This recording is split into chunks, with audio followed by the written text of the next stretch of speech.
All right, straight to the third question. We are asked to find the value of P if the distance between these 2 points is 5. All right, these are 2 points of a straight line and the distance is 5. So let's use the formula of distance between 2 points, which is x2 minus x1 plus y2 minus y1 all squared. All right, so let's substitute the values of x and y. Take note that the first point here is x1 and this is y1, x2, y2. So let's substitute. This is 5 minus x1 is p all squared plus y2 is 9. y2 is 9 minus y1, which is 5 all squared. But take note that our distance is giving us 5. So we'll write it here. To simplify, the first thing I'll do is to remove the square root because I can't find p with the square root. So I'll take the square of the both sides in order to eliminate the square root. So here square and here square. So I'll have 25 equal to the square will cancel the square root. So I'll have 5 minus p squared plus 9 minus 4 is 9 minus 5 is 4 squared. I'll have 16. Then let's expand this bracket. Expanding this bracket, I'll have 5 minus p and 5 minus p. 5 times 5 will give me 25. 5 times minus p will give me minus 5p. Minus p times 5 will give me minus 5p. Minus p times minus p is minus, plus p squared. These two can add up to have minus 10p. So I'll have 25 minus 10p plus p squared. Bring 25 down. And then this 16, bring it down, plus 16.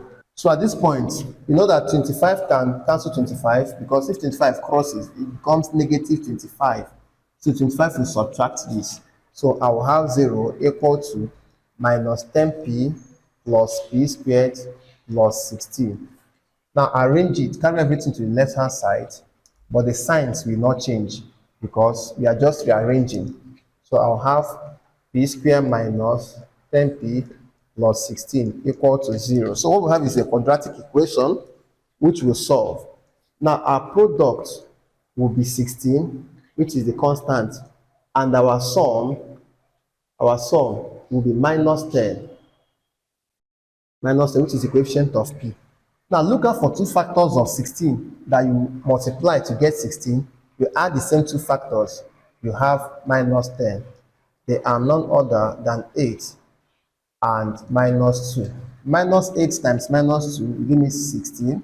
Minus 8 plus minus 2 will give me minus 10. So put it here for minus 10. I'll have p squared minus 8p minus 2p plus 16 equal to 0. Then factorize. To factorize here, I'll group into two brackets. P is common here. Bring 1 outside. 1 remains here. Minus 8. Minus 2 is common here and here. So 2 will come out. I'll have p minus 8. Now take note that this bracket and this bracket must be the same at all times. Equal to 0. Then group the ones outside. This is p minus 2. Take one bracket.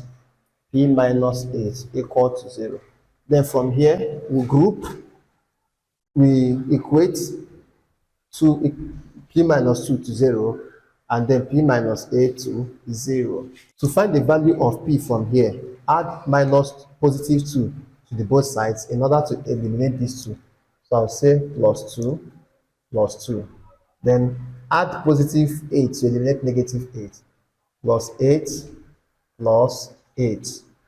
8 minus 8 will go, so my p will be equal to 8 here. This will minus here. My p will be equal to 2. So p is either 8 or 2, and that is the solution.